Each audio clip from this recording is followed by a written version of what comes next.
प्रणाम महारानी। महारानी, हमें विश्वास है कि आप हमारे लिए कोई शुभ समाचार लाई होंगी। ये कैसे संभव है कि महाराज ने हमारी महारानी की बात को टाल दिया हो? हे महारानी, बताइए महाराज ने क्या कहा? उन्हें हमारे ऊपर दया आई? बहनों, मुझे बहुत दुख है कि आपको सुनाने के लिए मेरे पास कोई भी सुखद समाचार नहीं है। मेरी झोली में आपको देने के लिए कुछ भी नहीं है। आप तो महारानी हैं, आप भी हमें न्याय नहीं दिला सकी। मुझे दुख है, मैं महारानी होकर भी आप ही की तरह विवश स्त्री हूं। आज मुझे ज्ञात हुआ कि स्त्री महारानी होकर भी केवल स्त्री होती है जिसकी याचना को ठुकराया जा सकता है।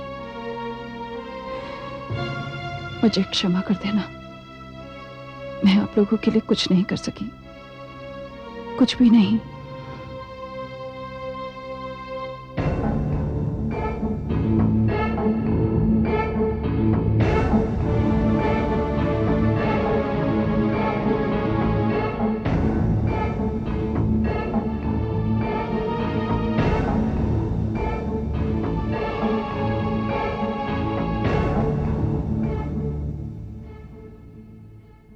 लंकापति की जय हो। ये ऋषिगण हैं। इनका अपराध यह है कि इन्होंने यज्ञ तो किया किंतु यज्ञ का कर नहीं दिया। कर नहीं दिया? क्यों नहीं दिया? इन दुष्टों का कहना है कि ये ऋषि हैं, आचार्य हैं, विद्वान हैं, धन प्राप्ति का कोई साधन नहीं है इनके पास। क्या ये सत्य है? ये सर्वथा सत्य है लंकेश। हमारे पास स्वर्ण मुद्राएं नहीं हैं, हम कर देने के योग्य नहीं हैं। तो फिर बंद करो ये आडंबर, जिसे तुम यज्ञ कहकर पुकारते हो, बंद करो। परंतु ये तो हमारा धर्म है। मुझे तुम्हारे धर्म से नहीं, अपने कर से रुचि है। यदि तुम कर नहीं दे सकते तो तुम्हें दंड मिलेगा। आप राजा हैं, दंड देने का अधिकार है आपको। अधिक आज्ञा लंकेश।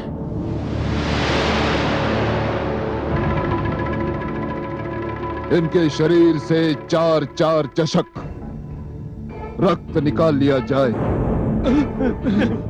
हमें क्षमा कीजिए महाराज, हमें किंतु ध्यान रहे,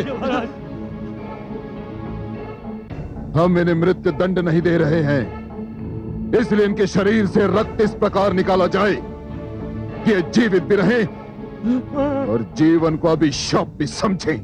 क्षमा महाराज, ले जाओ इन्हें मेरे सामने से। महाराज, क्षमा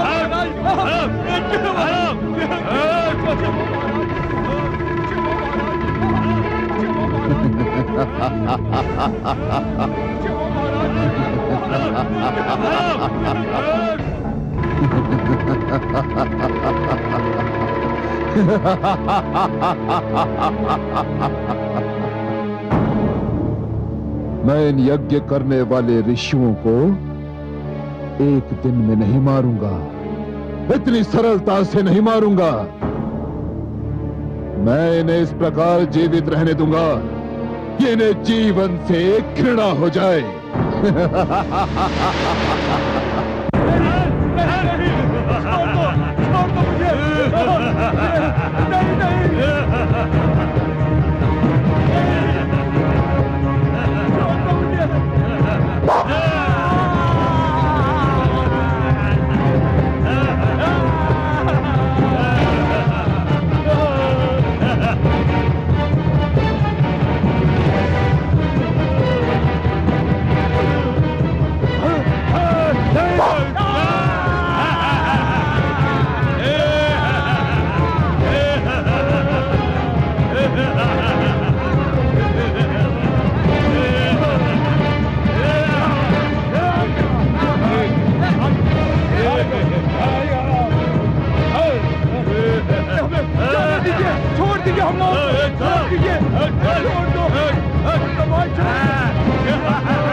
चलो इसको भी चल।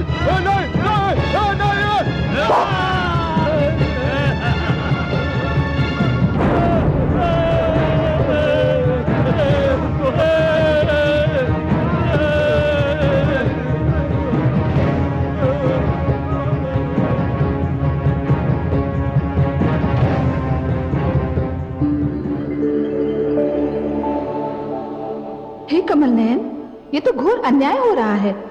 ये तो पशुता है। ये निर्ममता असहनीय है। जानता हूं महादेवी, जानता हूं, परंतु आप भी ये जान लीजिए महादेवी कि रावण के पतन की कहानी इसी रक्त से लिखी जाएगी। हे महादेवी, हर युग में ये होता रहा है और ऐसा ही होता रहेगा। अत्याचार रक्त की नदियां तो अवश्य बहाता है, किंतु अंत में उन्हीं नदियों में डूब जाता है। परंतु हे कमल नयन, अभी तो ऐसा लग रहा है मानो इन निर्दोषों का रक्त व्यर्थ जा रहा है। नहीं महादेवी, निर्दोषों, निर्बलों और दुखियों का रक्त कभी व्यर्थ नहीं जाता।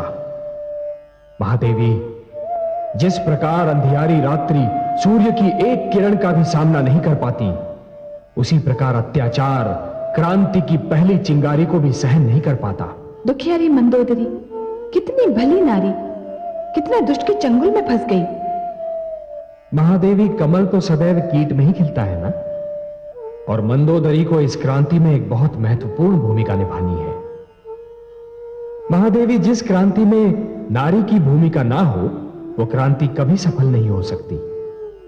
फिर वो क्रांति चाहे घर के भीतर हो या घर के बाहर।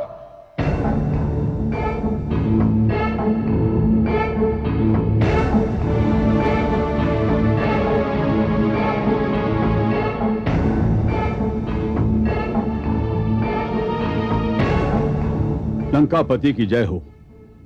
महाराज, मैं उपस्थित हूं। मेरे योग्य कोई आदेश? मैं ये जानना चाहता हूं कि ऋषियों पर लगाए गए यज्ञ कर से हमारे कोष में कितना धन एकत्र हुआ। आप मौन क्यों हैं महामंत्री जी? उत्तर क्यों नहीं देते? उत्तर क्यों नहीं देते आप? क्योंकि मुझे पूर्ण विश्वास है कि मेरे उत्तर से आप तनिक भी प्रसन्न नहीं होंगे। क्यों? सत्य तो यह है महाराज कि यज्ञ कर से राजकोष में एक फूटी कौड़ी भी नहीं आई है। क्या? ये कैसे संभव है? इतने कड़े दंड के भय ने भी ऋषियों को भयभीत नहीं किया? ये कैसे संभव है महामंत्री जी? भयभीत हुए हैं महाराज, हुए हैं भयभीत, किंतु निर्धन होने के कारण जिनके शरीर में शक्ति और रक्त है, वे रक्त दे रहे हैं, और इस प्रक्रिया में बहुत से ऋषियों के प्राण भी जा चुके हैं। जिनके पास देने के लिए कुछ भी नहीं है, वो हमारे राज्य से भागकर दूसरे क्षेत्रों में शरण ले रहे हैं महाराज। हमारे राज्य से दुष्ट ऋषियों का भागना अशुभ समाचार नहीं है महामंत्री जी, किंतु ये अशुभ समाचार अवश्य है कि हमारे राजकोष में कोई वृद्धि नहीं हुई। यह अशुभ समाचार है। मैंने उनके शरीर से रक्त निकालने की योजना इसी लक्ष्य को सामने रखकर बनाई थी। या तो वे कर देंगे या फिर यज्ञ करना बंद कर देंगे। लगता है हमारे दोनों ही लक्ष्य पूरे नहीं हुए, किंतु अब उनके रक्त का हम क्या करेंगे? किस काम का उनका रक्त? लंकेश की जय हो। राजवधिक आपसे मिलना चाहता है महाराज। भेजो उसे। जो आज्ञा।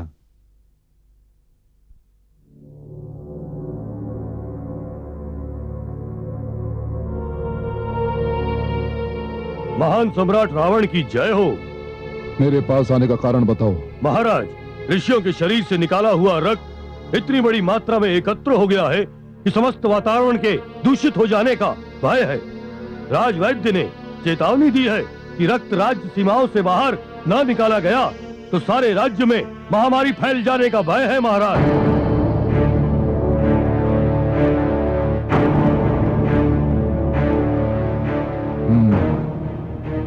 महामंत्री जी। जी महाराज। ऋषियों के रक्त को गागरों में भर लिया जाए और सेनापति को आदेश दीजिए कि वो सैनिकों से कहे कि इस रक्त को हमारी राज्य सीमा के बाहर फेंकाएं। जो आज्ञा महाराज। ठहरिए, और सेनापति से यह भी कहिएगा कि सारा कार्य रात्रि के अंधेरे में होना चाहिए, क्योंकि मैं नहीं चाहता कि किसी को पता चले कि यह कार्य कब हुआ और किसने किया। सब कुछ आपके आदेशानुसार होगा महाराज।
अरे ये तो रक्त है।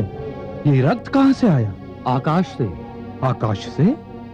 चलिए गुरुदेव विश्वामित्र को इसकी सूचना दे, जाने ये क्या रहस्य है। चलिए चलिए चलिए चलिए।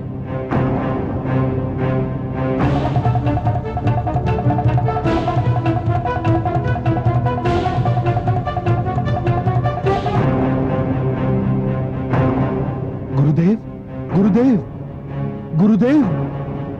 क्या हुआ? सब कुशल तो है? गुरुदेव, हम सब तपस्या में लीन थे। हमारे शरीर पर और आसपास की भूमि पर कुछ छींटे गिरे। हमने देखा तो वो रक्त की बूंदें थी गुरुदेव। क्या रक्त की बूंदें? चलिए देखते हैं। आइए गुरुदेव।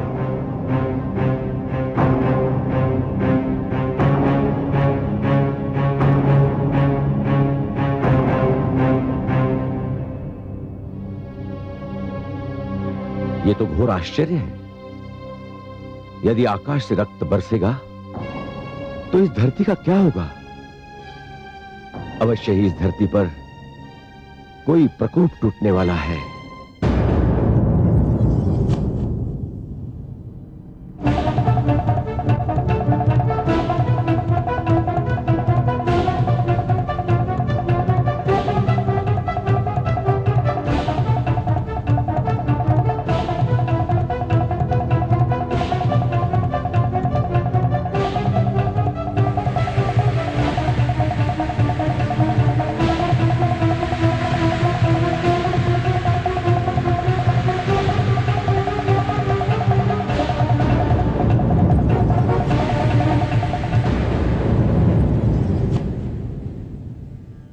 देखा कमल नयन, दुष्टों ने सारा रक्त राजा जनक के खेत में फेंक दिया। राजा जनक के राज्य में भयंकर अकाल पड़ने वाला है महादेवी। क्यों कमल नयन? महादेवी, मिथिला की उपजाऊ भूमि बंजर बन जाएगी, क्योंकि जिस भूमि पर निर्दोषों का रक्त छिड़का जाता है वो भूमि कुछ भी उपजाने योग्य नहीं रहती। किंतु हे कमल नयन, ये तो घोर अन्याय है। अपराध कोई करे, दंड कोई भुगते। निर्दोषों का ये लहू रावण के अपराधों का फल है, और दंड भोगेंगे तो क्या रे राजा जनक और उनके किसान, जिनकी भूमि बंजर हो जाएगी? महादेवी, विधाता के हर कार्य के पीछे कोई ना कोई उद्देश्य अवश्य होता है।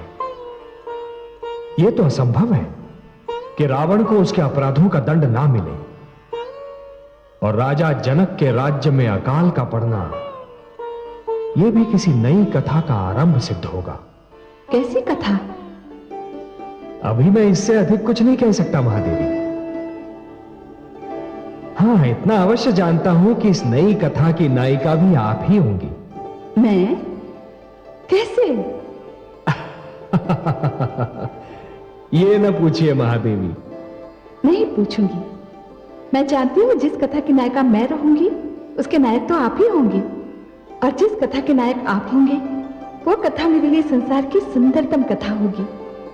वास्तव में वो कथा बहुत सुंदर होगी महादेवी। उस कथा का एक छोर राजा जनक के राज्य में और दूसरा छोर राजा दशरथ के आंगन में होगा। परंतु हे कमल नयन, जिन दो राजाओं के नाम आपने लिए वो दोनों तो संतानहीन हैं। महादेवी, उन दोनों की संतानहीनता ही तो इस कथा का रहस्य होगा।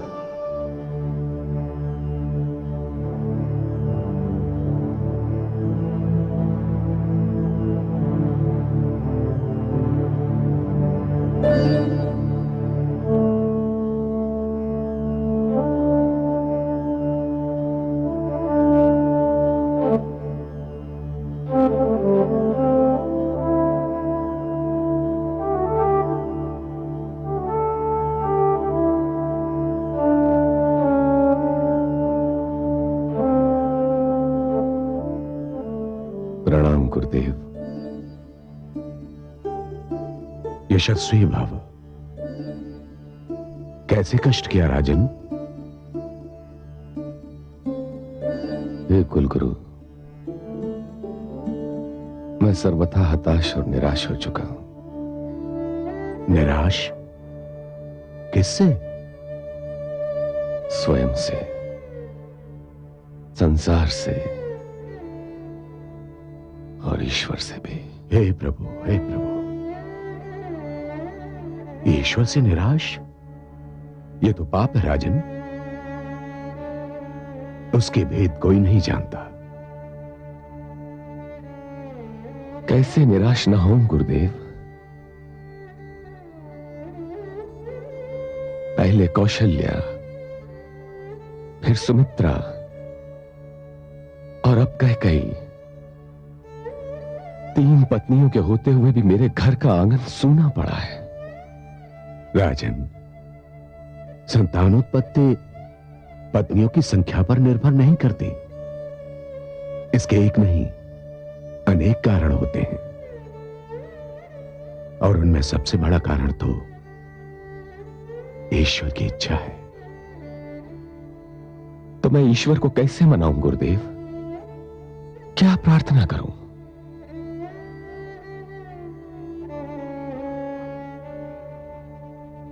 चिंता मत कीजिए राजन, हर कार्य का एक समय होता है, और अब वो समय आ गया है।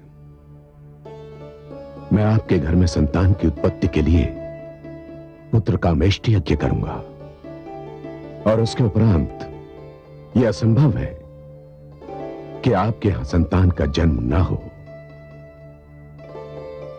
तो गुरुदेव, ये यज्ञ मैं पहले भी कर सकता था, किंतु मुझे उचित समय की प्रतीक्षा थी।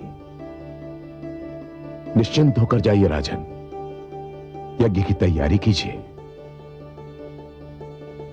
जो आज्ञा गुरुदेव। प्रणाम गुरुदेव। यशस्वी भाव।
दुहाई है महाराज, दुहाई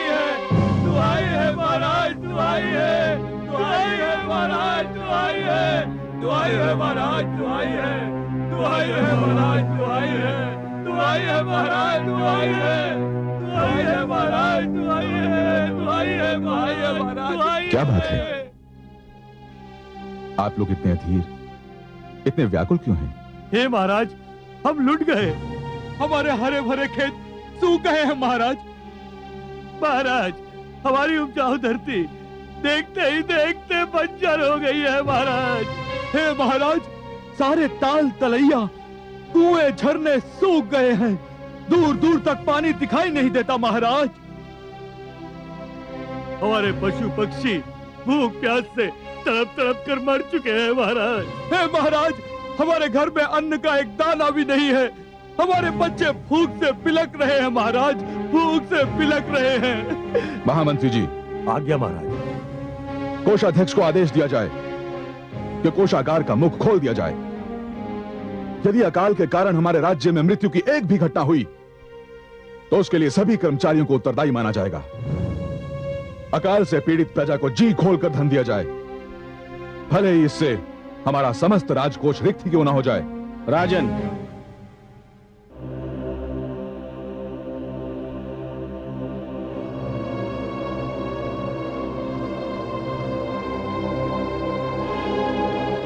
प्रणाम कुलगुरु। आयुष्मान भव। राजन, आपकी उदारता और प्रजा पालन की भावना सराहनीय है, पर उससे कोई लाभ नहीं होगा। क्यों गुरुदेव? क्योंकि यह प्रकृति का प्रकोप नहीं है, इसका कारण कुछ और ही है। आपका राजकोष वास्तव में रिक्त हो जाएगा, पर धरती की कोख हरी नहीं होगी। इसके लिए तो आपको कुछ और ही करना होगा। क्या करना होगा गुरुदेव? मैं अपनी पीड़ित प्रजा को इस अकाल से बचाने के लिए कुछ भी करने के लिए तैयार हूं। कृपया मुझे शीघ्र बताएं गुरुदेव कि मैं क्या करूं। इस विपदा को टालने के लिए साधारण किसान की भांति स्वयं आपको हल जोतना होगा, धरती की जुताई, बुआई और गुड़ाई करनी होगी। मुझे स्वीकार है गुरुदेव, मेरी तो प्रजा ही किसान है, और किसानों का राजा होकर भला मुझे स्वयं हल चलाने में क्या आपत्ति हो सकती है?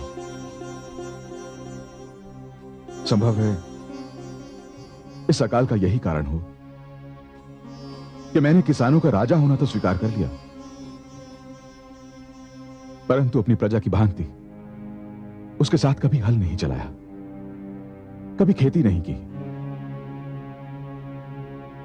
गुरुदेव, मैं अपनी प्रजा के कल्याण के लिए स्वयं हल चलाऊंगा। प्रजापालक महाराज जनक की जय! प्रजापालक महाराज जनक की जय! प्रजापालक महाराज जनक की जय! हे कमल नयन, मिथिला नरेश जनक ने कितना सुंदर और कितना अनुपम निर्णय लिया है। इस संकट की घड़ी में वो अपनी किसान प्रजा की भांति खेत में हल चलाएंगे। उनका ये निर्णय सुनकर मेरा हृदय प्रसन्नता से झूम उठा है। हे महादेवी, और आपको इतना प्रसन्न देखकर मुझे जो प्रसन्नता हो रही है उसका वर्णन मैं शब्दों में नहीं कर सकता। महादेवी, राजा वही है जो स्वयं को प्रजा के सुख दुख का भागीदार समझे। वो राजा ही क्या जो स्वयं को प्रजा से दूर रखकर अपने राजभवन के ऐश्वर्य का बंदी हो जाए, स्वयं अपने सुखी संसार में इतना मग्न हो जाए कि उसे ये पता ही न हो कि प्रजा पर क्या बीत रही है, प्रजा कैसे जी रही है। हे महादेवी, जो राजा संकट की घड़ियों में प्रजा के कंधे से कंधा मिलाकर खड़ा नहीं हो सकता, वो राजा कहलाने योग्य ही नहीं है। और मुझे इसलिए और भी प्रसन्नता हो रही है कि जनक ने किसान के महत्व को पहचाना। यदि ईश्वर जन्मदाता है तो किसान अन्नदाता है। वो धरती को अपने लहू से सींचकर मानव को जीवित रहने का साधन प्रदान करता है। सर्वथा सत्य है महादेवी, किसान धरती पर ईश्वर का सहायक होता है, परंतु इससे भी बड़ा एक सत्य और है महादेवी कि एक राजा तो केवल अपनी प्रजा का पालक होता है, परंतु एक किसान सारी मानवता का पालक होता है। इसलिए हे महादेवी, राजा जनक का हल थामना उनका गौरव कम नहीं करता, बल्कि उसमें और भी वृद्धि करता है। हे कमल नयन, मेरे मन में राजा जनक के प्रति अपार स्नेह और आदर भाव का सागर उमड़ने लगा है। न जाने इसका क्या कारण है। महादेवी, कारण के बिना किसी रहस्य का अस्तित्व संभव ही नहीं है। जिस प्रकार बादल के बिना बरखा नहीं हो सकती, अग्नि के बिना धुआं नहीं हो सकता, उसी प्रकार कारण के बिना कोई रहस्य जन्म ही नहीं ले सकता महादेवी। हाँ, इतना अवश्य है कि रहस्य वही अति सुंदर होता है जिसका कारण तुरंत समझ में ना आए। हे जगदीश, हे श्रीहरि, आप तो कारणों के कारण हैं, रहस्यों के रहस्य। मैं बहुत व्याकुल हो उठी हूँ। आप ही बताइए ना, इस रहस्य का क्या कारण है? आप कथा प्रारंभ होने से पहले ही उसका अंत जानना चाहती हैं महादेवी? महादेवी, व्याकुल न हो, कारण अतिशीघ्र आपके समझ में आ जाएगा। आप तो बस जनक की मिथिला नगरी पर अपनी दृष्टि जमाए रखिए और मुझे यह देखने दीजिए कि दशरथ की अयोध्या नगरी में क्या हो रहा है।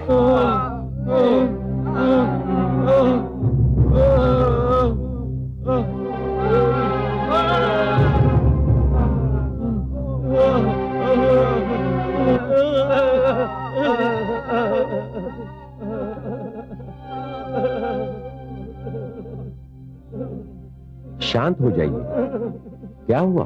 हे ऋषिवर, दुष्ट रावण ने हमारा जीवन अजीर्ण कर दिया था। बहुत से ऋषि यज्ञ करने के कारण मारे गए। हम किसी प्रकार अपने प्राण बचाकर यहाँ आए हैं। कुछ उपाय कीजिए ऋषिवर। धीरज धरिए ऋषिगण, यहाँ आपको कोई भय नहीं। और कितने ऋषि हैं जो अब भी लंका में हैं? उनकी संख्या का कोई अनुमान नहीं, वे अनेक हैं।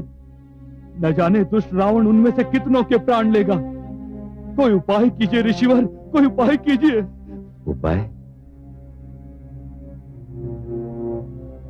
इसका उपाय केवल देवर्षि नारद ही कर सकते हैं।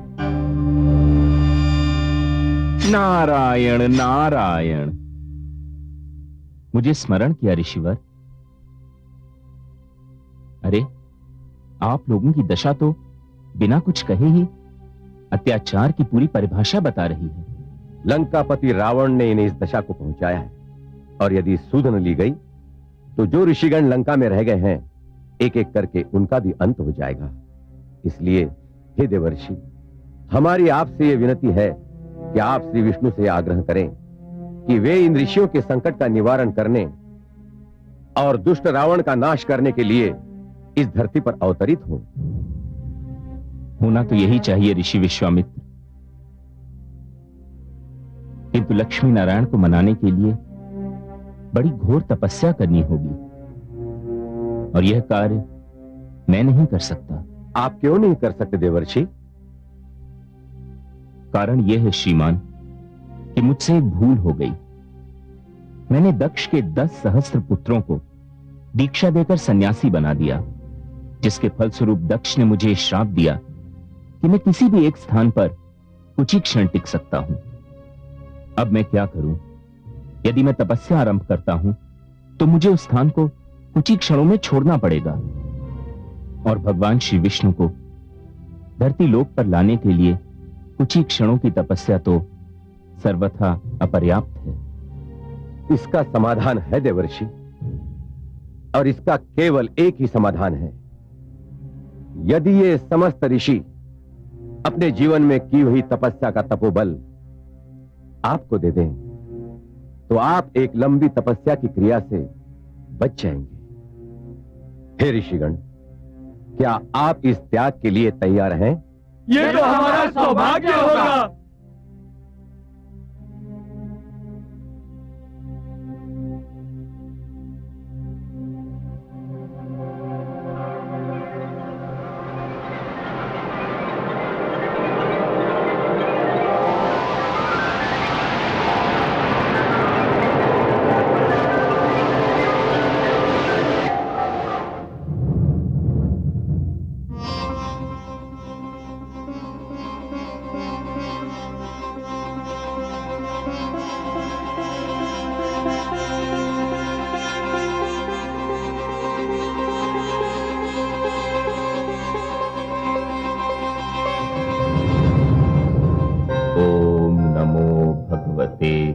वासुदेवाय। ओम नमो भगवते वासुदेवाय। ओम नमो भगवते वासुदेवाय। ओम नमो भगवते वासुदेवाय। ओम नमो भगवते वासुदेवाय। ओम नमो भगवते वासुदेवाय। ओम नमो भगवते वासुदेवाय। ओम नमो भगवते वासुदेवाय। ओम नमो भगवते वासुदेवाय। ओम नमो भगवते वासुदेवाय। ओम नमो भगवते वासुदेवाय। ओम नमो भगवते वासुदेवाय। ओम नमो भगवते वासुदेवाय। ओम नमो भगवते वासुदेवाय। ओम नमो भगवते वासुदेवाय। ओम नमो भगवते वासुदेवाय। ओम नमो भगवते वासुदेवाय। ओम नमो भगवते वासुदेवाय।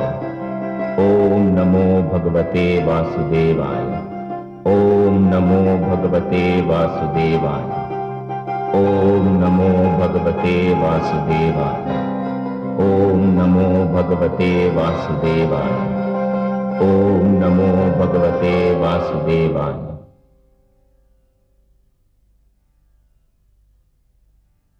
हे कमल नयन, आपके प्रिय देवर्षि बड़ी लगन से आपका तप कर रहे हैं। हाँ महादेवी, देवर्षि मुझे धरती पर बुलाना चाहते हैं। तो क्या आप नहीं जाएंगे?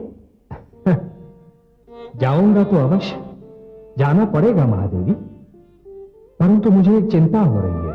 किस बात की चिंता देवेश्वर? चिंता यह है महादेवी कि कहीं देवराज इंद्र इसका उल्टा अर्थ न निकाल लें। देवराज की आपने भली चलाई। वे तब से इतना भयभीत रहते हैं कि मानो तब का आविष्कार ही उनका विरोध करने के लिए हुआ हो। या किसी ने आसन लगाया, आंखें मूंदी, वहां उनका सिंहासन डोलने लगा। महादेवी, आपके मुख से शब्द निकलने की देर थी, वो देखिए, उनका आसन डोले ना डोले, उनका निश्चय अवश्य डोलने लगा है।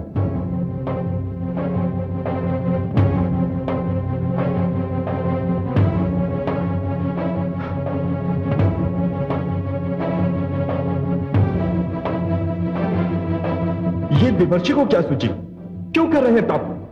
उन्हें तपस्या की क्या आवश्यकता आन पड़ी? हे देवराज, यदि आप आज्ञा दें, यदि आप कहें तो हम पता लगाएं कि उनकी तपस्या के पीछे क्या रहस्य है। पता लगाने की क्या आवश्यकता है अग्निदेव? क्या आवश्यकता है? हम जानते हैं, भली भांति जानते हैं कि जो भी तपस्या करता है उसकी आंख देवेंद्र के सिंहासन पर ही होती है। कामदेव, कामदेव!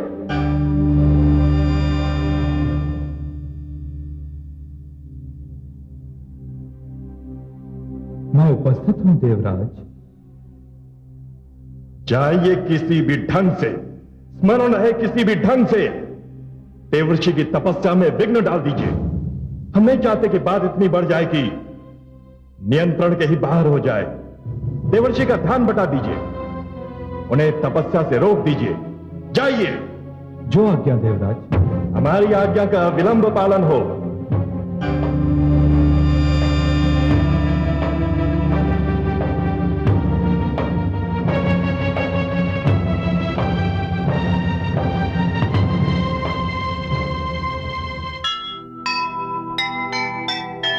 सीमा से भी बढ़ गया जब रावण का पाप, धरती व्याकुल हो उठी, हुआ घोर संताप।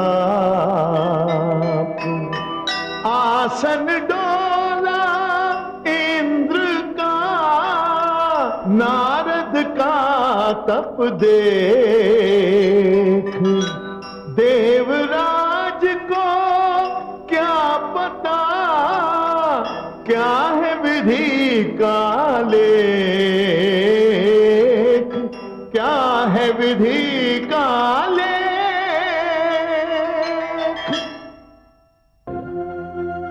ओम नमो भगवते वासुदेवाय। ओम नमो भगवते वासुदेवाय। ओम नमो भगवते वासुदेवाय। ओम नमो भगवते वासुदेवाय। ओम नमो भगवते वासुदेवाय। ओम नमो